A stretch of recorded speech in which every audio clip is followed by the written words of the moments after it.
Hello guys, this is Doronsmovies and you're watching the 5th episode of the lore Q&A. If you'd like to get your questions answered, make sure you either put them in the Q&A comment section, YouTube personal messages, or the other way of doing it is to send me a message on Twitter or Facebook. Alright, so let's start. Rainier asks, who is the most powerful old god / titan and how powerful is Deathwing? If all aspects lost their power when they killed him, he must be pretty strong then. Alright, so straight out I'd say the most powerful beings on Azeroth were the Titans, and Sargeras was most powerful amongst the Titans. Now, the old gods were pretty powerful as well, but however, what we can see today is just a shell of what they were because of thousands of years in prison really affected them. Also, the non-Titan /old god most powerful characters were Ashara before the Sundering and also Medivh. Even Deathwing himself didn't want to face off against Medivh because of his madness, but generally the strongest being ever was Sargeras. In regards to the other question, well, pretty much the aspects channel all of their powers into the demon soul in order to defeat Deathwing. Now they had lost all of their power and are mortal. So to sum it all up, the strongest force on Azeroth and most likely in the universe as far as we know is Sargeras, and Deathwing was also pretty strong as well. Next on, Stanton asks, is Illidan really dead? I read somewhere that since he's a demon, he isn't really dead but floating around in a twisting nether. Do you think he could make a return as a hero instead of a villain? Well, when you kill a demon, you don't exactly destroy them, they just kind of go into the twisting nether. Illidan, before he was slain, was almost completely a demon and he had lost most of his night elf side. Thus, he will most likely return one day, we just don't know when. I don't believe he will come back as a hero because he was pretty much entirely a demon before he died, but then again, Blizzard can always pull something out and make it happen.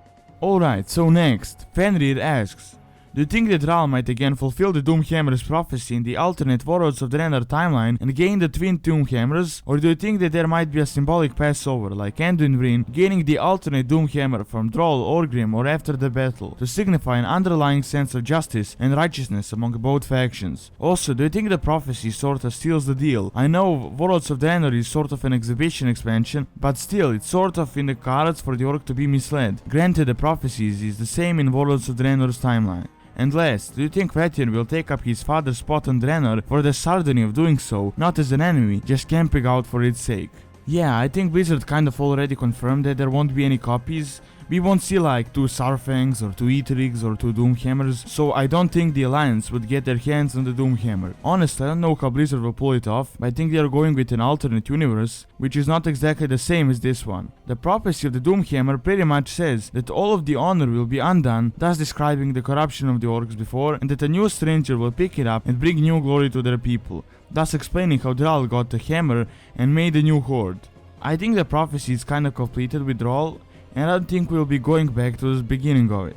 Also, on the other question, I don't think Vathian will be taking his father's spot on Draenor, although he might have a major role, again most likely in a form of a legendary quest, and most likely more epic than the one in Mists of Pandaria. Next on, LTR Gaming asks, what is the oldest major city on the world of Azeroth? Alright, so since some of the oldest races were Nerubians and the Klaxi and the Earthern and the Trolls, I'm guessing that some of the oldest cities belong to them. However, I don't think we know of any significant ones. The Trolls had some huge empires such as the Gurubashi or the Amani, so they definitely had some capitals. I think the major capital we know of was the city of Suramar, so that was pretty much the capital of the Night Elves. It was destroyed during the Sundering, and you could actually see the remains of it in the Warcraft 3.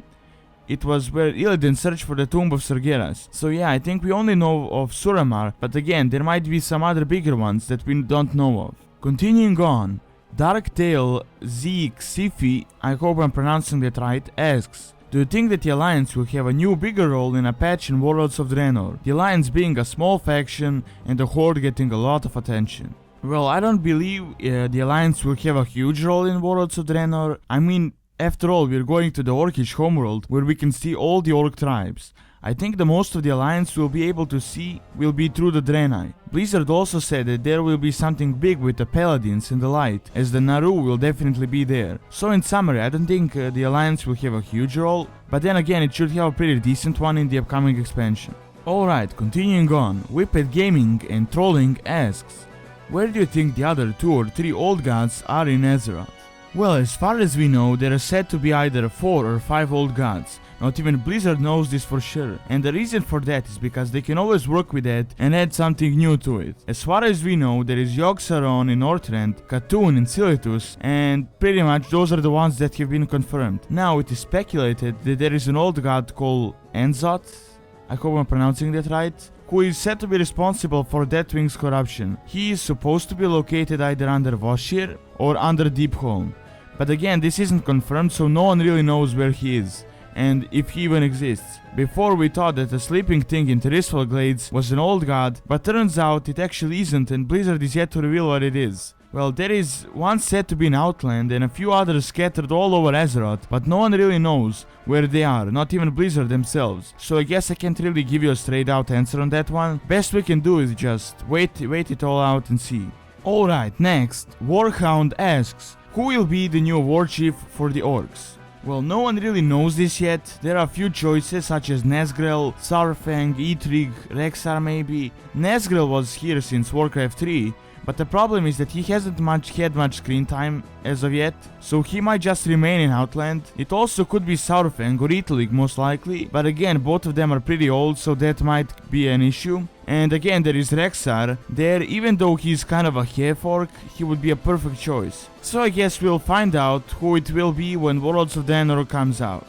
Next on, David asks, do you think that Vol'jin will always be the war chief, or do you think that somebody else will rise as a new war chief?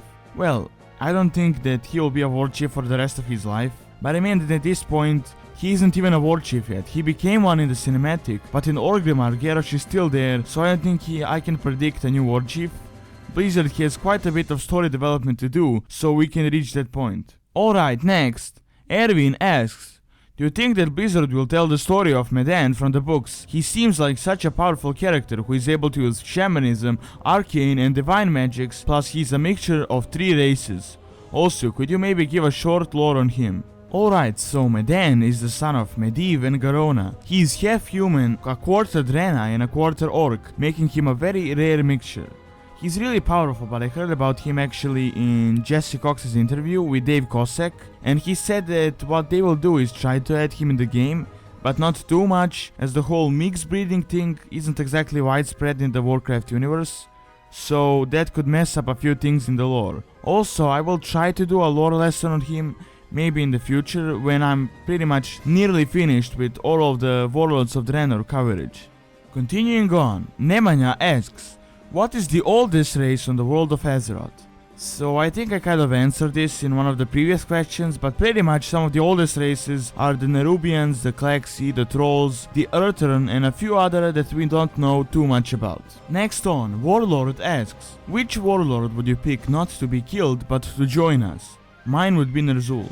Well, I think I sort of answered that in one of the previous Q&As, but I wouldn't want to see Grom Hellscream killed. Also Durotan as well, but again I believe that Durotan will already be on our side and not fighting against us. And the last question is by Kazeto, and he asks, do you think that Darion Morgraine will ever carry the Ashbringer again, or do you think that they will give it to someone like Anduin, or will they perhaps just leave it with Tyrion? Alright, so since Arthas captured the soul of Alexandros Morgraine, Darion threw the sword to Tyrion, thus Tyrion instantly purifying it. Right now the Ashbringer is with Tyrion, but I don't think that it will ever be with Anduin, as he has really no rights to it, but I suppose it has to be in the Morgraine family, and it is said that Darion Morgraine will hold the Ashbringer again. Thanks for watching yet another episode of the Lore Q&A. Don't forget to like, favorite and subscribe, and also give some feedback. Also, if you would like to get your comments answered, make sure you either put them in the Q&A comment section, YouTube personal messages, or Facebook and Twitter. You have links in the description for all of those. Again, thanks for watching and see you next time.